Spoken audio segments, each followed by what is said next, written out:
Haleluya, puji Bapa Yahweh. Selamat pagi, shalom bagi kita semua. Pada pagi hari ini kita akan sama-sama membaca dan memeditasikan akan kebenaran firman Tuhan yang boleh kita baca sama-sama dari kitab Yohanes 14.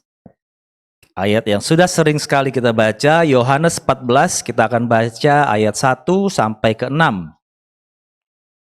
Yohanes 14 ayat 1 sampai 6.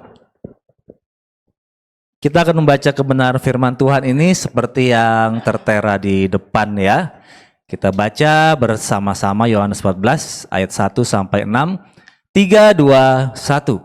Jangan biarkan hatimu digelisahkan. Engkau percaya kepada Elohim, percaya juga kepadaku.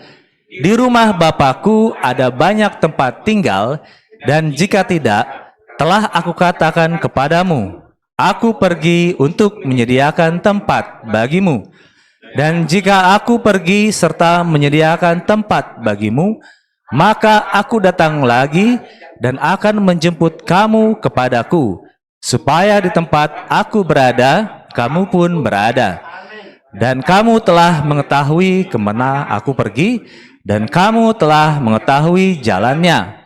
Thomas berkata kepadanya, Tuhan, kami tidak mengetahui kemana engkau pergi, dan bagaimana kami dapat mengetahui jalan itu?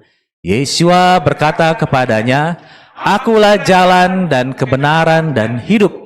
Tidak seorang pun datang kepada Bapa jika tidak melalui aku. Amin. Puji Bapa Yahweh. Silahkan duduk. Saya mengutip sedikit perkataan dari Pak Jimmy Wenas tadi, bahwa sukacita tidak bisa dibayar ya, dan puji Bapa Yahweh, kita semua yang ada di tempat ini maupun mereka yang boleh mendengarkan akan siaran ini, saya yakin dan percaya bahwa kita semua sudah boleh sama-sama bersukacita ya, memuji, menyenangkan akan hati Bapa Yahweh, karena di saat kita boleh memuji dan menyenangkan akan hati Bapa Yahweh, dan Tuhan boleh berkenan atas pujian penyembahan kita, maka Dia juga akan memberkati kita semua. Haleluya. Puji Bapa Yahweh ya. Dan topiknya masih sama seperti hari-hari yang lalu, Bapak Ibu. Ya baru seminggu ya, karena masih hangat-hangatnya. Topiknya masih di SL3 ya. Salah 3, dan puji Bapa Yahweh. Saya juga waktu pas sedikit kesaksian aja, waktu pas awal-awal ada rencana itu kan pernikahan tersebut, saya biasa ya mengadakan konferensi meja makan di Sawangan. Saya, adik saya, Ruth, dan juga Mama, Ibu Gembala. Kita ngobrol gimana caranya ya. Gimana caranya, dan tanpa sadar saya juga asal nyeletuk aja ya. Udah bikin aja ini. Sekarang kita baru buka kartu nih. Ya udah, saya asal nyeletuk aja. Ya udah, kita bikin tabungan. Kita bikin 2 jenis tabungan. Pertama tabungan pribadi, kedua tabungan bersama. Itu asal nyeletuk aja Bapak Ibu. Saya nggak pernah ada gambaran mau seperti apa. Kita bikin yang tabungan pribadi ya itulah untuk pribadi sendiri ya, untuk berangkat. Untuk kalau yang mau menggunakan umum silahkan pakai tiket sendiri, ntar kita fasilitasi akan menggunakan transport apa. Lalu kalau yang punya kendaraan pribadi ya nanti bisa digunakan mungkin untuk nabung biaya tol atau biaya bensin dan sebagainya. Nanti itu tabungan pribadi yang pertama. Lalu yang tabungan kedua kita bikinlah tabungan bersama. Tabungan bersama yaitu ya ntar buat kita happy di sana ya. Salah satu contohnya yang mungkin buat kita makan-makan, buat jalan-jalan kalau ada anak-anak yang mau bermain. Karena kalau dari sisi pengalaman sebelumnya Bapak Ibu, kalau yang saya lihat dulu itu kita suka bikin acara KKR, bikin pernikahan adik saya. Itu yang bisa dibilang yang punya hajat itu kita pribadi sendiri. Yang punya acara adalah kita sendiri, dan sekarang kalau bisa dibilang yang punya acara kan selain pengantin ya yang punya acara cuman saya, Bapak Gembala, sama Ibu Yulce ya. Jadi yang lain kalau bisa dipikir hanya support aja. Jadi saya pikir nggak terlalu ribet lah, nggak terlalu ribet seperti acara-acara dulu, dan juga nggak terlalu, kalau dulu kan wah setiap hari pelayanan, setiap hari berdoa, setiap hari ibadah.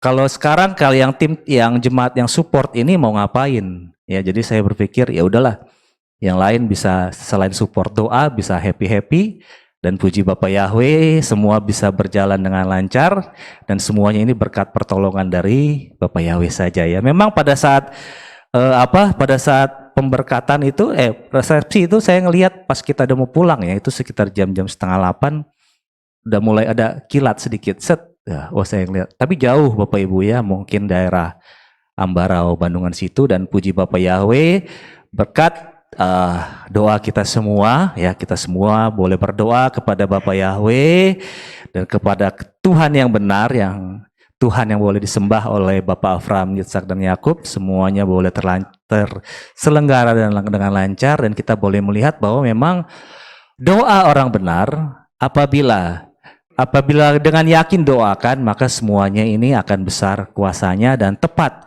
pada waktu Bapak Yahweh ya. Dan puji Bapak Yahweh, di sini kita boleh melihat bahwa memang penyertaan tangan Bapak Yahweh itu tidak pernah terlambat. Ya, dan juga saya yang boleh menyiapkan akan khotbah pada hari ini, saya juga baru nangkep, oh iya ya, ternyata memang masih hangat-hangatnya lah dengan topik kita pada hari ini. Dan puji Bapak Yahweh tadi sudah banyak juga disaksikan oleh yang boleh bersaksi tadi. Dan juga Bapak Yahweh boleh sekedar juga mengingatkan kepada kita semua, kalau dari khotbah saya yang lalu-lalu, yang 2 kali yang lalu itu tentang ini kan, tentang kereta perang Gideon ya Bapak Ibu, tentang kereta perang Gideon. Dan puji Bapak Yahweh itu sekitar berapa? Sekitar 2 minggu yang lalu, dan sudah terlaksana oleh pihak Israel ya. Saya waktu itu berbicara bahwa memang pada saat itu Gideon dia mengarahkan peperangannya itu terhadap bangsa-bangsa yang ada di timur, dan puji Bapak Yahweh tidak pakai lama, satset tastes langsung terjadi kemarin terjadi, bangsa Israel langsung menyerang negara yang ada di timur, yaitu negara Iran ya. Negara Iran. Dan kita juga boleh melihat bahwa kalau misalkan ini Bapak Ibu, misalkan polisi di Indonesia kan, kalau misalkan pas bulan Lebaran mereka mengadakan operasi namanya operasi ketupat. Kalau pas akhir tahun Nataru biasanya mereka mengadakan operasi lilin ya. Jadi pada saat itu si bangsa Israel, negara Israel, dia melakukan namanya operasi. Itu operasi kereta perang Gideon sekitar 2 minggu yang lalu, yaitu penyerangan terhadap musuh-musuhnya yang ada di sebelah timur. Dan puji Bapak Yahweh, pada hari ya sekitar 2 hari yang lalu, 2 atau 3 hari yang lalu, itu mereka menyerang Iran, itu menamakan operasinya itu The Rising Lion ya, The Rising Lion. Dan puji Bapak Yahweh, kita coba-coba ini kan, coba-coba menghubung-hubungkannya dengan kebenaran firman Tuhan. Apa arti jadi The Rising Lion? Nah, seperti yang kita ketahui bahwa Israel tuh mungkin orang mengenalnya dengan Yahudi atau juga dengan Yehuda. Kalau kita lihat dalam kitab Kejadian, coba ya, Kejadian 49 ayatnya yang ke 8-9. Ini tentang bagaimana kisah saat itu si Yakub memberkati anak-anaknya, dan salah satunya terhadap Yehuda. Kejadian 49 ayat 8 dan 9. Engkau hai Yehuda, saudara-saudaramu akan memuji engkau. Tanganmu ada di tengkuk yang memusuhimu, anak-anak ayahmu akan sujud kepadamu.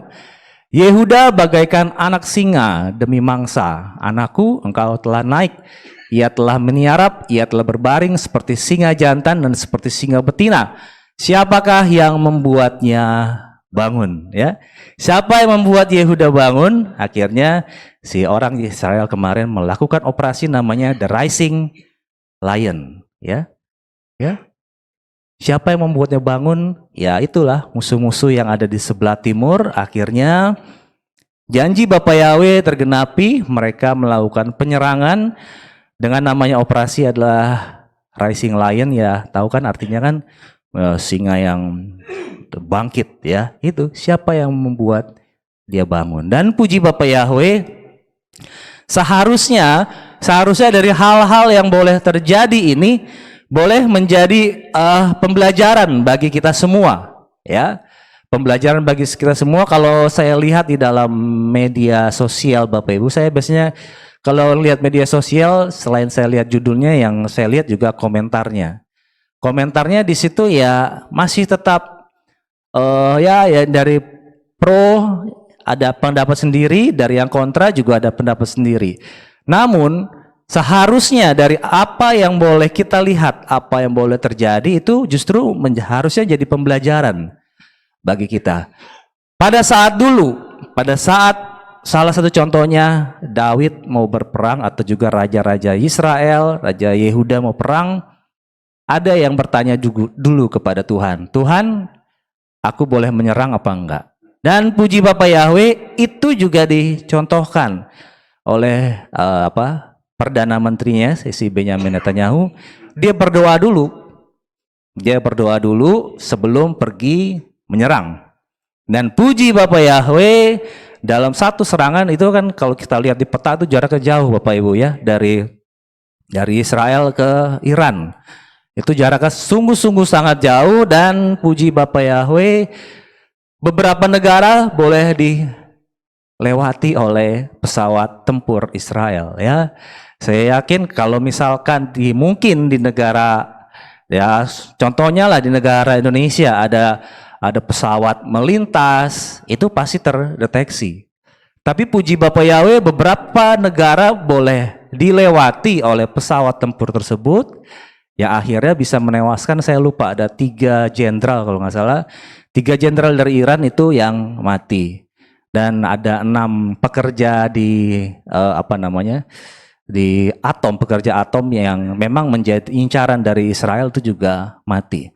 Dan puji Bapak Yahweh, kita boleh melihat sekali lagi bahwa serangan yang diluncurkan oleh musuh Israel itu selalu terjadi pada pertama mungkin hari raya, kedua mungkin hari Sabat. Dan puji Bapak Yahweh, kemarin benar musuh Israel si Iran menyerang kembali Israel pada hari Sabat. Dan pada hari Sabat, tapi semua sudah boleh dipelajari oleh Israel ya, sehingga tidak ada satupun ya.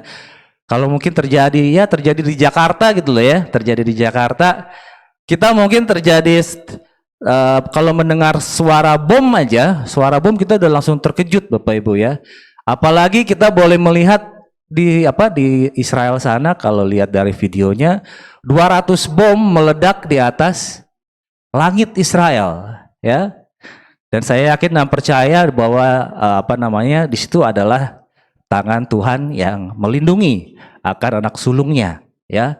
Walaupun mereka mungkin memiliki teknologi yang begitu canggih, tapi apabila Bapak Yahweh sudah menaungi, mendudungi anak sulungnya, maka tidak akan terjadi apa-apa ya. Oleh karena itu seharusnya ini boleh jadi pembelajaran bagi kita semua ya. Kita sudah boleh baca kebenaran firman Tuhan, tentang Daud, tentang raja-raja Israel, Yehuda yang berperang, ceritanya begini. Tetapi setelah kita boleh melihat kenyataannya, harusnya ini menjadi pembelajaran bagi kita. Oh, ternyata memang Bapak Yahweh itu yang berperang bagi Israel. Ya, dan puji Bapak Yahweh, kalau kita ngelihat, kita bayangin aja apabila itu terjadi nggak usah Indonesia lah, terjadi di Jakarta aja. Kalau kita lihat hal seperti itu, mungkin mata kita juga akan mengeluarkan air mata. Oh, ternyata Kalau kita sadar, oh ternyata tangan Bapa Yahweh ada atas diriku, atas negaraku, atas negeriku. Ya, seharusnya kita juga mungkin berpikir, siapa yang telah menudungi, siapa yang telah menaungi bangsa Israel? Ya, seharusnya itu yang menjadi pertanyaan dalam kehidupan kita semua dan juga mungkin orang-orang yang ada di luar. Dan puji Bapa Yahweh, kalau saya lihat, saya juga suka ngelihat. Saya sebenarnya sudah lama tidak melihat medsos yang Facebook. Ketika saya buka kemarin, ternyata kalau dulu saya berteman sama mereka karena mereka sama-sama pengagum Bapa Yahweh dalam Yeshua HaMashiach. Dan kemarin setelah saya lihat, ternyata ada yang bergeser. Ada yang bergeser seperti yang pernah saya ceritakan kan, Paulus aja yang dulu dia kepercayaannya adalah Yudaisme, dia menganggap itu sampah. Tapi puji Bapa Yahweh, itu terjadi pada orang-orang yang bertemanan dengan saya di Facebook. Tapi terjadinya hal yang negatif, Bapak Ibu, terjadi sebaliknya. Sekarang mereka tidak lagi percaya kepada Yeshua HaMashiach. Ya. Mereka sudah lagi tidak percaya kepada Yeshua HaMashiach. Jadi ya itu, mereka dengan bangga mengumumkan bahwa sekarang mereka adalah seorang Yudaisme. Ya, seorang Yudaisme dengan dengan dasar begini, dari kitab Bilangan 23 ayat ke-19. Dasarnya begini, mereka berkata. Ya inilah kalau caplok-caplok firman Tuhan ya. Bilangan 23 ayat 19. Elohim bukanlah manusia sehingga dia berdusta. Juga bukan seorang anak manusia sehingga dia menyesal. Apakah setelah dia berfirman dan dia tidak melakukannya, dan setelah dia berbicara maka dia tidak menegakkannya? Dengan ayat ini mereka berkata bahwa Elohim bukanlah manusia dan Elohim bukanlah anak manusia. Oleh karena itu mereka dengan atas dasar ini Bapa Yahweh tidak turun dalam wujud Yeshua HaMashiach. Ya, pemikiran mereka. Tapi ya itu, kalau baca firman jangan dicomot ya. Kita coba lihat dari atasnya. Oh, ternyata ini tentang bagaimana Balak dan juga Bileam. Ya, cerita tentang Balak dan Bileam.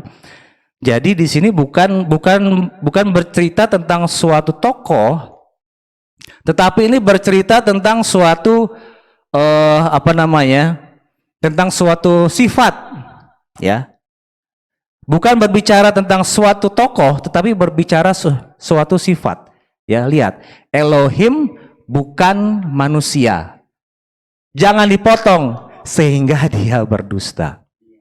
Ya, orang potong sehingga dia menjadi Yudaisme dengan atas dasar Elohim bukan manusia, juga bukan seorang anak manusia. Janjinya di belakang dihapus sehingga dia berdusta, dan juga sehingga dia menyesal, itu tidak dibaca oleh mereka. Jadi ngerti maksudnya kan?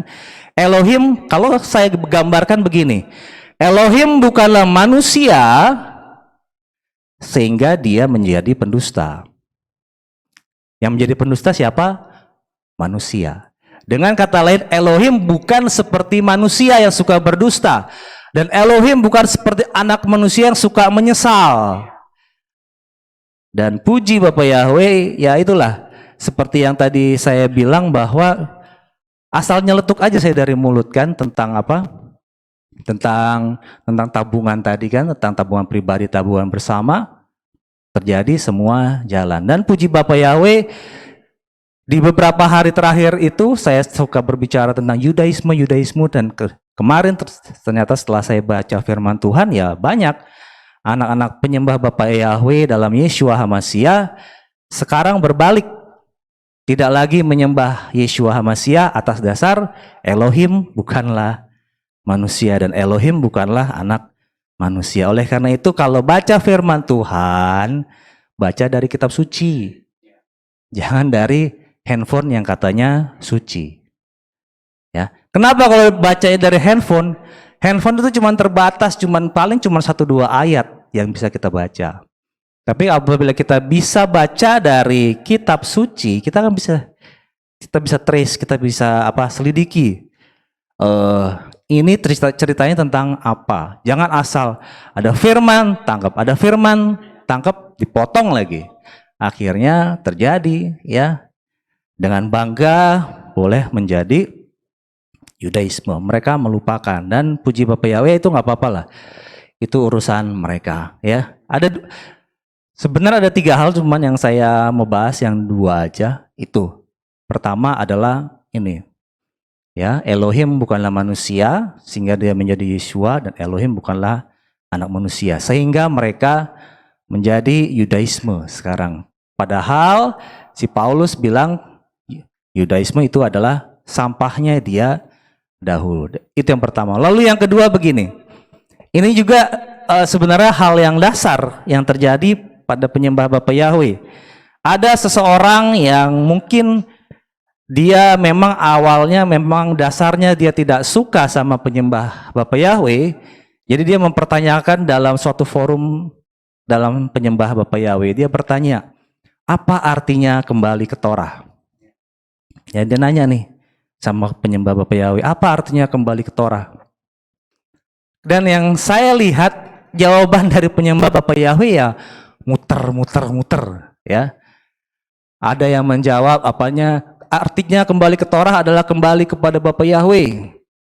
Ada lagi artinya kembali kepada firman, ya. Ya lucu aja kalau ngelihat jawaban seperti itu ya. Sekarang kalau misalkan saya tanya sama Bapak Ibu, apa artinya kembali ke basic? Ya, kita harus mempertanyakan dulu, basic itu apa sih? Nah, begitu juga dengan orang yang bertanya apa artinya kembali ke Torah. Kita harus pertanyakan dulu Torah itu apa, ya. Jangan ya itulah ya karena dibaptis tapi tidak bertobat akhirnya tidak menerima pengajaran yang benar, tidak dipimpin oleh Roh Kudus, Roh Bapa Yahweh. Akhirnya yaitu satu pertanyaan yang harus sebenarnya gampang dijawab tapi jawabannya muter-muter. Ya, oleh karena itu yang orang mempertanyakan tadi akhirnya kembali menyerang. Ya udah, kalau kamu kembali, ya udah kembali aja ke perjanjian lama. Kembalilah mengorbankan kambing, domba, sapi. Kembalilah menggunakan atribut-atribut. Ya, akhirnya tidak selesai. Oleh karena itu, ketika ada pertanyaan, apa artinya kembali ke Torah? Kita harus tahu apa itu Torah dulu. Ya, jadi nggak asal jawab. Ya, apa artinya Torah? Salah satunya, coba kita lihat ya. Ini Torah itu apa? Keluaran 24 ayat ke-12. Kita sebenarnya sudah tahu, tapi ya orang-orang di luar banyak yang sebenarnya juga tidak tahu. Ya, Keluaran 24 ayat 12. Dan berfirmanlah Yahweh kepada Moshe, naiklah kepadaku ke atas gunung dan tinggallah di sana. Maka aku akan memberikan kepadamu loh-loh batu dan Torah. Ya, dan Torah dan perintah yang telah aku tulis untuk mengajar mereka. Coba kita lihat bahasa Inggrisnya.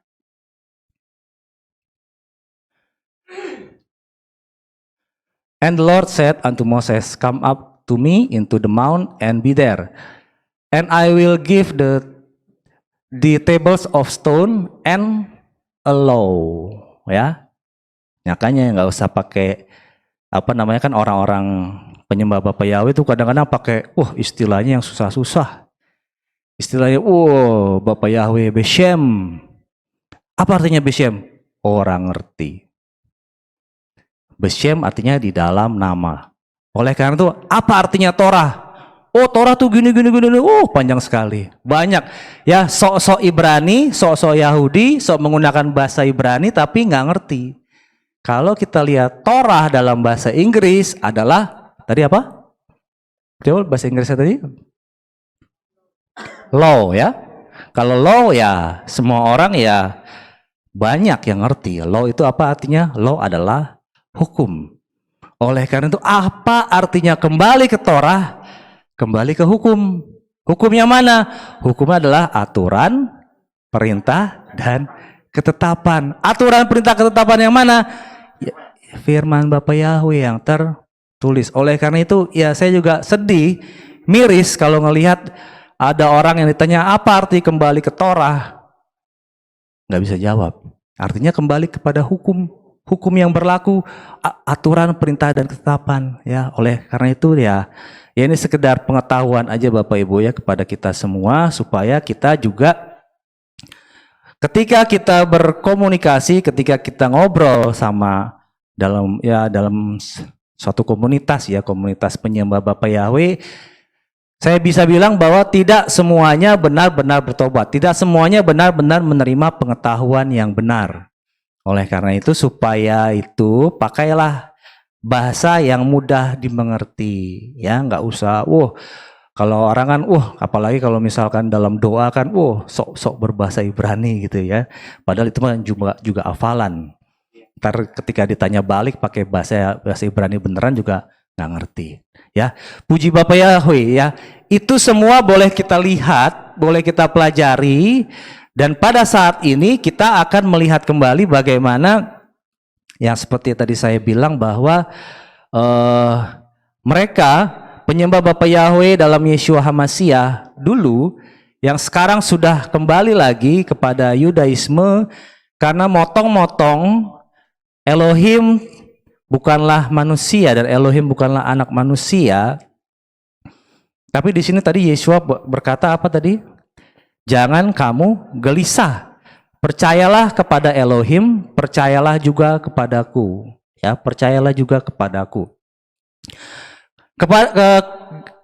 Kenapa Yeshua berbicara percayalah kepadaku? Di sini saya coba cari-cari sebenarnya apa sih yang membuat orang-orang Yahudi, orang-orang Israel pada saat itu mereka benci sama Yeshua. Ya, saya coba back ke belakang. Dalam Yohanes 5 ayat ke berapa ini? 18. Yohanes 5 ayat 18. Yohanes 5 ayat 18. Ini cerita tentang mengapa sih sebenarnya orang-orang Yahudi itu benci sama Yeshua. Karena itulah kemudian orang-orang Yahudi semakin berupaya untuk membunuh dia. Karena tidak saja dia melanggar hari Sabat yang Torah tadi, melainkan juga apa? Karena dia menyebut Elohim sebagai Bapa, sehingga menjadikan dirinya sendiri sama dengan Elohim. Yeshua menyebut Elohim sebagai Bapa, akibatnya apa tadi? Artinya Yeshua menyetarakan diri dengan Elohim. Ya. Bisa ditangkap ya. Karena Yeshua menyebut Elohim sebagai Bapa, maka Yeshua menyetarakan diri sebagai Elohim. Itu adalah yang menjadi penyebab bagaimana orang-orang Yahudi itu benci sama Yeshua. Bahkan sampai sekarang mereka belum percaya kepada Yeshua karena apa? Karena mereka Yudaisme dan salah satunya ini. Karena ya tadi yang Elohim bukanlah manusia, dipotong. Kenapa? Karena Yeshua, karena tadi apa? Karena Yeshua menyetarakan diri sebagai Elohim. Berarti Yeshua sama dengan Elohim. Kalau menyebut Bapa, berarti akan sama dengan Elohim. Sama seperti kita kan sekarang, kita suka menyebut Bapa kami yang di surga. Dengan kata lain apa? Antara Bapa dan kita sebagai anak punya hubungan yang erat. Ya, hubungan erat. Oleh karena itu Yeshua berkata, baptislah mereka dalam nama Bapa, Anak, Roh Kudus, berarti setara. Ya, itu yang bikin orang Yahudi itu benci sama Yeshua ya. Karena yang mereka inginkan adalah seperti raja yang besar, raja yang gagah seperti Saul. Itu yang diinginkan oleh orang-orang Yahudi. Dan puji Bapak Yahweh pada saat ini Yeshua mengingatkan kita, jangan biarkan hatimu gelisah, percayalah kepada Elohim, percayalah kepada Bapa Yahweh, percayalah juga kepadaku. Ya. Kenapa? Karena di rumah Bapakku ada banyak tempat tinggal. Jadi pada saat itu Yeshua berbicara kepada para murid bahwa pada saat itu Yeshua akan pergi meninggalkan para murid. Oleh akhirnya si para murid ini sedih. Para murid sedih, oh Tuhan, kenapa engkau pergi dari kehidupan kami? Tapi Yeshua tadi berkata kepada para murid, jangan engkau gelisah, tapi percaya kepada Elohim dan juga kepadaku. Karena apa? Di rumah Bapakku ada banyak tempat tinggal. Jika tidak begitu, maka sudah kukatakan kepadamu, aku pergi untuk menyediakan tempat bagimu. Nah, saya juga baru mendapatkan, oh iya ya, topiknya masih sama seperti minggu ini, hari ini, Salatiga. Yang akan menyediakan tempat tinggal siapa? Tamu atau tuan rumah? Berarti yang punya tuan rumahnya siapa? Bapa Yahweh dalam Yeshua HaMashiach. Jadi yang punya rumah ini pergi dulu untuk menyiapkan rumah nih di Salatiga. Semua dirapiin, semua dibersihin, ya. Ini ada hubungannya Bapak Ibu. Saya juga baru oh iya ternyata benar ada hubungannya ya. Selain itu, saya kena percaya bahwa semua ada dalam rencana Bapak Yahweh ya. Selain yang tabungan tadi. Jadi apa? Si tuan rumah ini pergi dulu ke rumah, bersihin dulu, disiapin ya. Oleh karena itu kita sebagai anak-anaknya yang bisa dilakukan apa? Nabung dulu. Ya. Ini enggak saya juga Bapak Yahweh indah ya. Semua ada dalam rencana Bapak Yahweh. Kita sebagai anak-anak Bapak Yahweh nih, kita nabung dulu nih. Semakin banyak kita nabung, semakin cepat kita bisa berangkat, semakin bisa kita happy di sana, mau makan apa-apa di sana bebas. Ya. Oleh karena itu kita sebagai anak-anak Bapa Yahweh, ya tadi kan kita bisa melihat bahwa semuanya ini bersukacita. Ya. Saya yakin di balik yang sukacita itu, tapi kalau misalkan ada orang itu yang yang berbicara bahwa foto itu juga tidak bisa berbohong ya. Saya melihat waktu pas pada foto di depan bus itu kan sukacita, senyum, tapi badannya capek. Di balik itu saya bisa mengatakan bahwa di balik kita pengharapan menuju kepada rumahnya Bapak Yahweh, kepada rumah kita, walaupun kita capek, walaupun kita harus nabung, walaupun kita ada masalah yaitu radiatornya bocor berulang kali harus tambah air terus, ya kita sebagai jemaat Bapak Yahweh walaupun dalam perjalanan capek Tuhan, kita harus nambah air radiator terus Tuhan, kita harus tambah firman terus Tuhan, capek nunggunya Tuhan. Tapi saat foto sukacita, ya Opa juga saya senang. Pokoknya patokannya adalah Opa. Kalau Opa happy, yang lebih muda harusnya bisa lebih happy ya. Dan puji Bapak Yahweh, ketika kita sedang berusaha untuk mencapai tempat yang sudah disediakan Bapak Yahweh, ya happy ya. Ya walaupun ada permasalahan, tetap isi air terus. Radiator diisi terus. Firman, kita harus diisi terus dengan firman. Dan saya yakin dan percaya ini semua ada dalam rencana Bapak Yahweh, bisa saya utarakan kembali kepada kita semua ya. Kalau mungkin radiatornya nggak bocor, nggak ada cerita bahwa kita harus tetap isi air, harus isi dengan firman. Ya, puji Bapak Yahweh. Ya, kita juga diberikan oleh Bapak Yahweh adalah apa? Roh Kudus. Ya, dan Roh Kudus. Dan di antara jemaat yang naik bus itu juga kan ada pemimpinnya. Yang naik mobil juga ada pemimpinnya. Ya, saya kontak kan. Waktu itu perjanjiannya apa? Kalau tidak ada kabar, tidak saya jemput. Kalau kita tidak ada kabar sama Bapak Yahweh, tidak jemput. Ya. Tapi dalam perjalanan apa? Kak Denny, kita sudah di kilometer sekian. Kali ini kita sudah di rumah makan. Kita sudah di mana lagi? Sudah di pintu tol Kali Kangkung. Kita sudah di apa tuh? Jalan Veteran. Kita sudah di Toserba Lues. Ada komunikasi. Kalau nggak ada komunikasi, nggak ada yang jemput. Kalau tidak ada komunikasi, ya udah bablas, bakal begitu aja.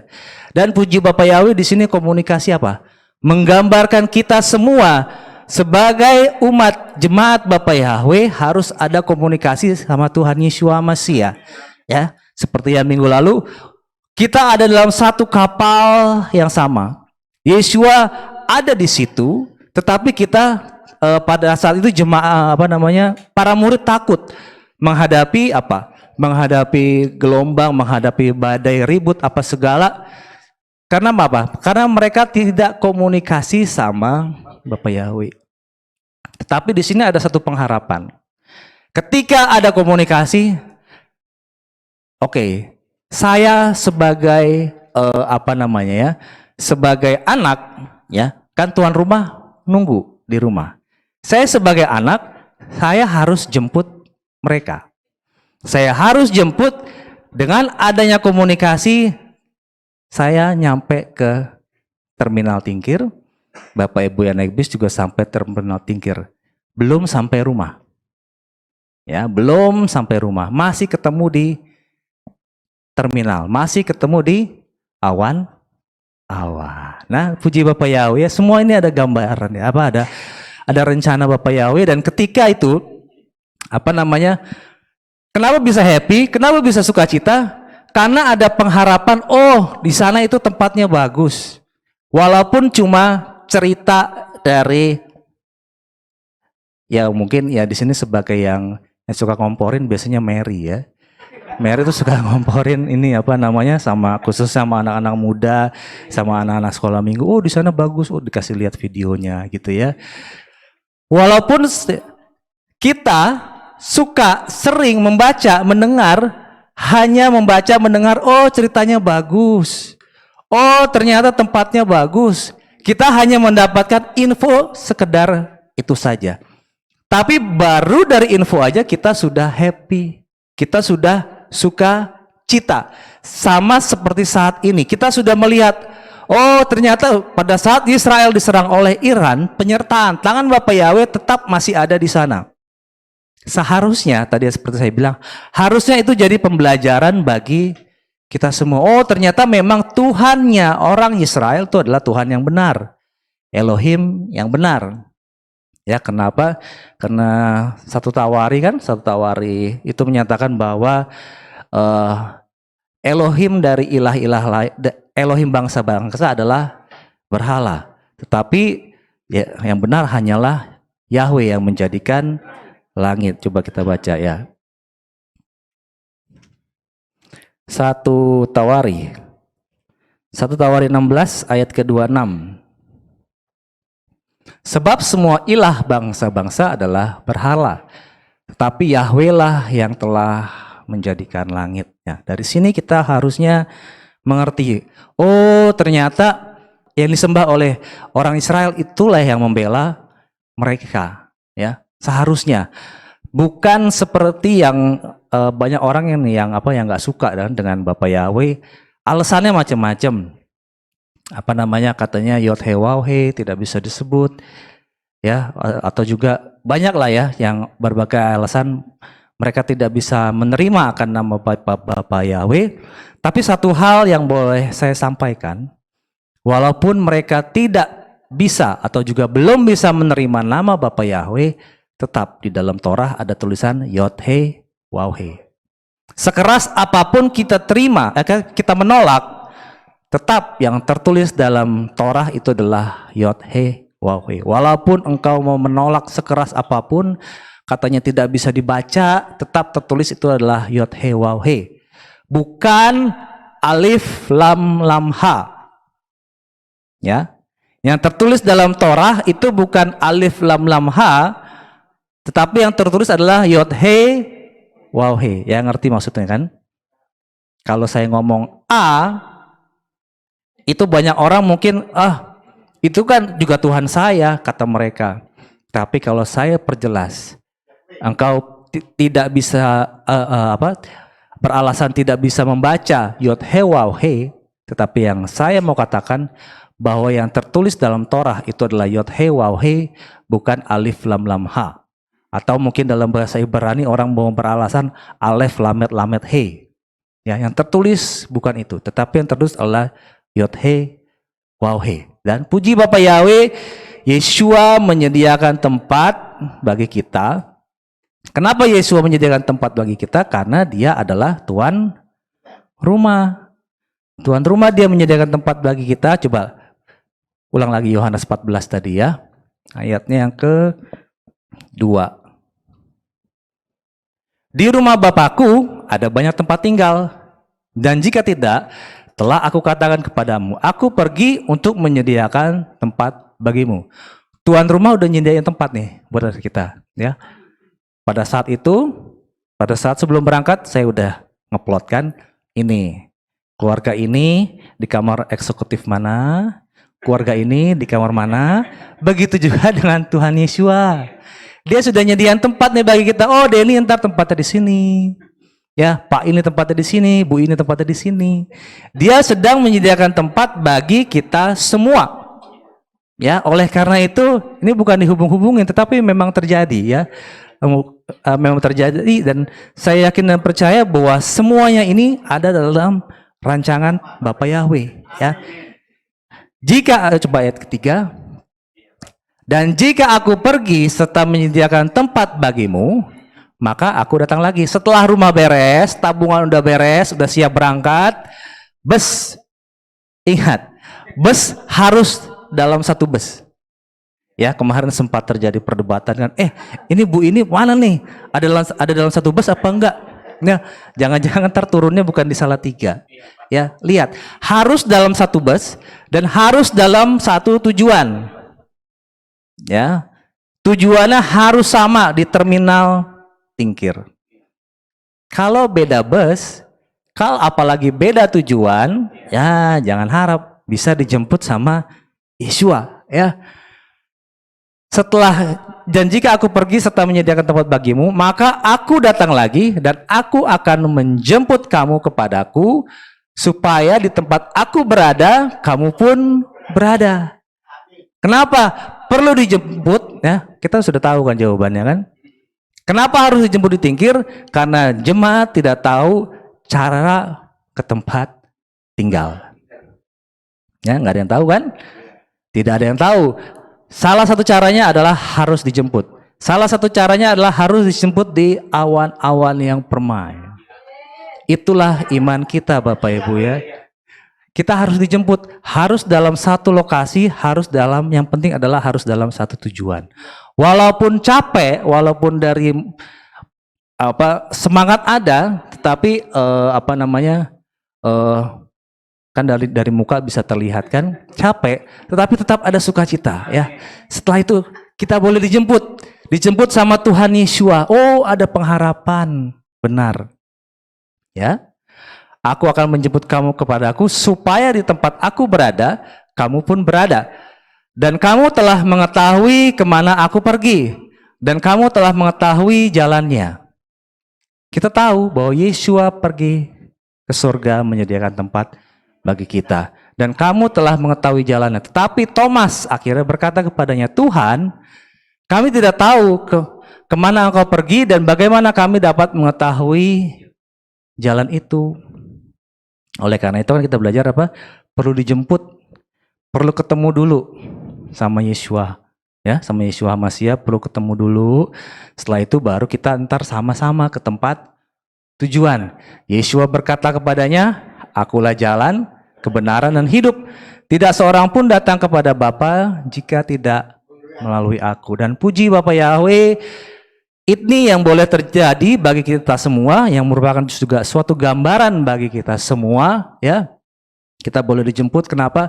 Karena kita tidak tahu jalan menuju ke surga itu caranya jalan. Saya juga bingung, banyak orang, oh saya udah bolak-balik naik turun surga, tapi Tuhannya bukan Bapa Yahweh dalam Yeshua HaMashiach. Pertanyaannya, dia naik turun surga, surga yang mana? Ya, pertanyaannya dia naik turun surga, surga yang mana? Kalau dia tidak menyembah kepada Bapa Yahweh dalam Yeshua HaMashiach. Oleh karena itu kita di tempat ini semuanya ini boleh menjadi pembelajaran bagi kita semua ya. Jangan biarkan Tuhan Yeshua tertidur. Jangan biarkan kita hanya coba-coba jalan sendiri ya. Kalau kita mau coba jalan sendiri ya nanti pokoknya ditanggung sama penumpang sendiri. Ya saya melihat bahwa ketika salah satu ibu kan mau pesan pulang tiket pulang sama dia, oh saya suka cita sudah dapat tiket ya. Begitu juga dengan kita semua sudah dapat tiket dari Bapa Yahweh ya. Cuman yang perlu kita ingat dalam kita menuju ke rumah Bapa yang sudah Tuhan Yeshua siapkan bagi kita, ingat Tuhan Yeshua adalah sang pemilik sorga. Kenapa? Akhirnya dia kembali ke sorga untuk menyediakan tempat bagi kita supaya rapi, supaya beres-beres. Ya, supaya apa? Ketika tabungan yang kita kirim ke Bapa Yahweh, itulah yang menentukan tempat tinggal kita nanti bagaimana. Dan puji Bapa Yahweh di tempat ini kita sudah boleh belajar Bapak Ibu ya. Yeshua berkata kepadanya, akulah jalan, kebenaran, dan kehidupan. Nah, tinggal bagaimana cara kita menjalani kehidupan kita. Maukah kita walaupun ada masalah, walaupun mungkin ada trouble dalam perjalanan, maukah kita tetap bersukacita? Ada orang yang mungkin ketika mengalami permasalahan, menggerutu dalam hatinya. Tetapi apa? Sang kemudi tetap berusaha tenang. Ya, sang kemudi tetap berusaha tenang supaya apa? Para penumpang tidak terganggu. Oleh karena itu kita sebagai anak-anak Bapa Yahweh yang memiliki Roh Kudus, ya tetaplah tenang. Ya tetap tenang, nggak usah, ini gimana nih, capek, pokoknya lebih besar masalah, lebih besar gerutunya daripada berkatnya. Tetapi yang Tuhan Yeshua HaMashiach ajarkan tetap tenang. Tetap tenangnya juga tidak sembarangan tenang. Tapi tetap tenang, tetap komunikasi. Saya sudah di sini Tuhan. Tuhan, saya sudah di sini. Tolong jemput aku dong. Ya, kita mau komunikasi sama Bapa Yahweh ya. Itu saja firman Tuhan yang boleh dibagikan bagi kita semua pada hari ini. Dan biar kiranya boleh menjadi berkat bagi kita semua. Haleluya.